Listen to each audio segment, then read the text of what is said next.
Hi అండి, welcome to Ananthalakshmi vlogs. ఈరోజు చేపల పులుసు ఎలా చేయాలో ఈ వీడియోలో చూపిస్తానండి. మంచి కలరు, మంచి టేస్ట్గా ఉంటుంది. చూడండి, చూసి నేర్చుకోండి. సో ఇది చాలా ఈజీగా చేసుకోవచ్చండి. చేపలు అయితే ఇలాగ కడిగానండి. నీట్గా కడిగి పెట్టుకున్నాను. శుభ్రంగా ఉప్పేసి శుభ్రంగా పామి కడిగేసాను. నీట్గా శుభ్రంగా ఉన్నాయి. ఈ చేప పేరు బంగారు పాప. చాలా బాగుంటుంది రుచిగాను. 3 స్పూన్లు కారం వేసుకోవాలండి. ఫస్ట్ స్పూన్ వేసాను, చూపించలేదు మీకు. నెక్స్ట్ 2 స్పూన్లు ఉప్పు వేసుకోవాలండి.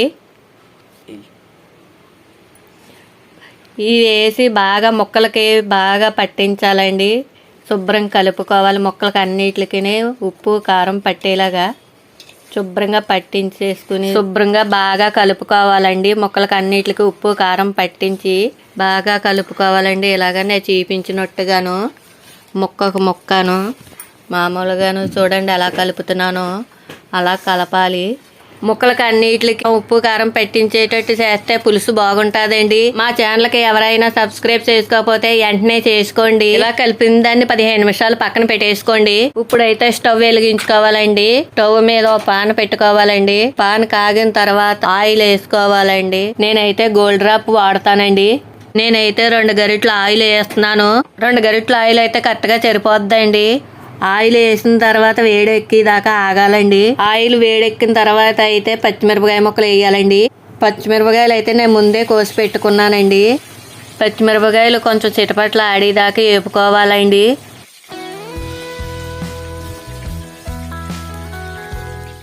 ఇలా బాగా ఏగి వరకు వేగించుకోవాలండి. ఆనియన్ పేస్ట్ అయితే నేను ముందుగానే మిక్సీ పెట్టుకుని ఉంచుకున్నానండి. అది వేస్తున్నానండి. బాగా కలుపుకుని బాగా వేగాలండి. పచ్చివాసన అంతా పోయేదాకా బాగా వేపుకోవాలి.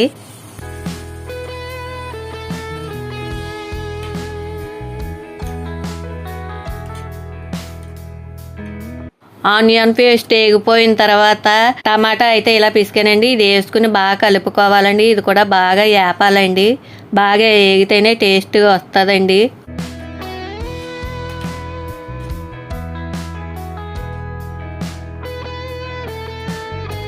బాగా కలుపుకొని ఇలాగ 2-3 సార్లు బాగా కలుపుకొని మూత అయితే పెట్టేస్తున్నానండి.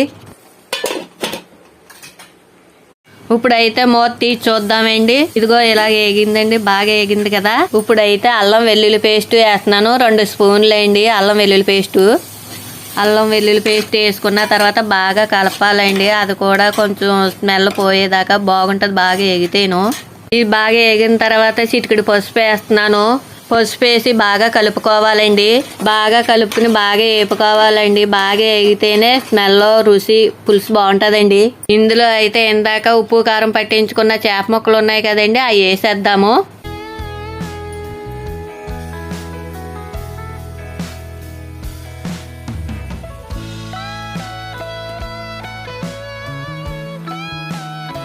ముక్కలు ఇలా వేసుకున్న తర్వాత కుదుపుకోవాలండి. కిందకి మీదకనే గరిటె ఎట్టకూడదు. గరిటె ఎడితే ఇడిపోద్ది. ఇలా కుదుపుకుంటేనే బాగుంటుంది.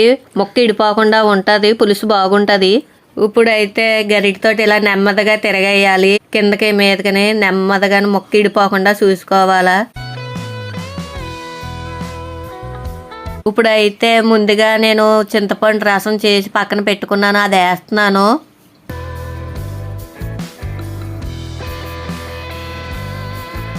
చింతపండు రసం వేసిన తర్వాత బాగా కలుపుకోవాలి. మొక్కకు పట్టేలాగా, మొక్క అంతా ములిగేలాగా.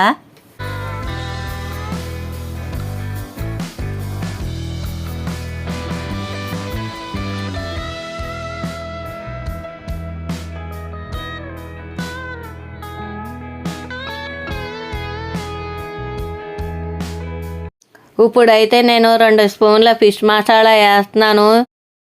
ఫిష్ మసాలా వేసి బాగా కలుపుకోవాలి.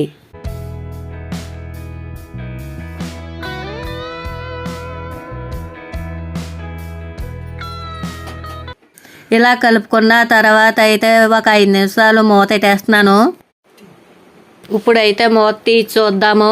బాగా మరిగింది చూడండి, బాగుంది కలరు. ఇప్పుడైతే కొత్తిమీర వేస్తున్నాను. కొత్తిమీర అంతా వేసేస్తున్నాను. బాగుంది కదండి బంగారు పాప పులుసు. కలరు అంటాను. కొత్తిమీర వేసిన తర్వాత అయితే 1 నిమిషం మూత పెట్టుకుందామండి, మగ్గుతుంది. తర్వాత మూత తీసి చూస్తే చేపల పులుసు రెడీ. చూడండి, చేపల పులుసు గిన్నెలో తీస్తున్నాను. చూడండి, అయ్యో ముక్కలు చూడండి ఎంత బాగున్నాయో. చూడండి, బంగారు పాప అంటారు దీన్ని. ముక్కలు చూడండి ఎంత నీట్గా ఉన్నాయి, ఎక్కడ విడిపోలేదు. బాగున్నాయి కదా పెద్ద ముక్కలు.